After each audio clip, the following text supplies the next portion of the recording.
They came in droves, all fighting for what they see as their water right.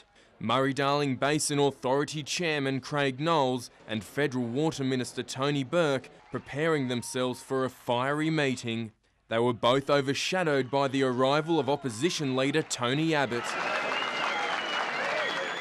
And then in came a coffin for Minister Burke. Once the crowd settled, it was straight to a formal address. Whatever the outcome today, I'll be still here, I'll still be trying my best, I'll still be trying to get a good plan that strikes a healthy balance for all the communities in the basin. Minister Burke outlining plans for an efficient basin community. And in terms of the outcomes of those consultations, you'll find no sharper shift than what's happened with infrastructure dollars of late. Tony Abbott praised the community for its commitment to the cause, highlighting the global food crisis. We are not just harming ourselves, but we are harming the world.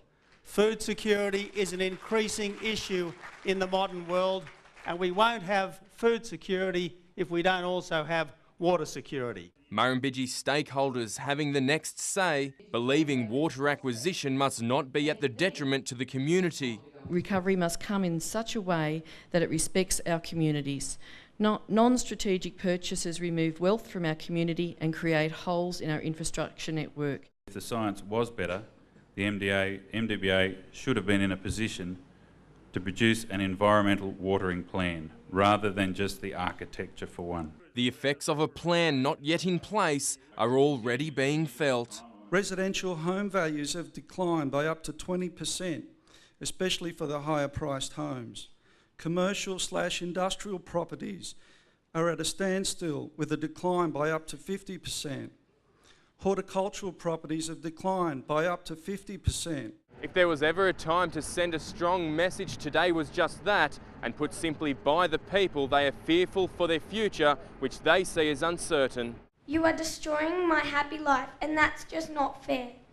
I don't want my life to change. I don't want to lose all my friends and be split from my family, and I don't want to leave Griffith. So please, don't ruin my life. Mr. Craig Knowles, apparently you are listening and making changes. Well, I hope so, as the Murray-Darling Basin Authority has made many simple mistakes. Dean Foscarini, Win News.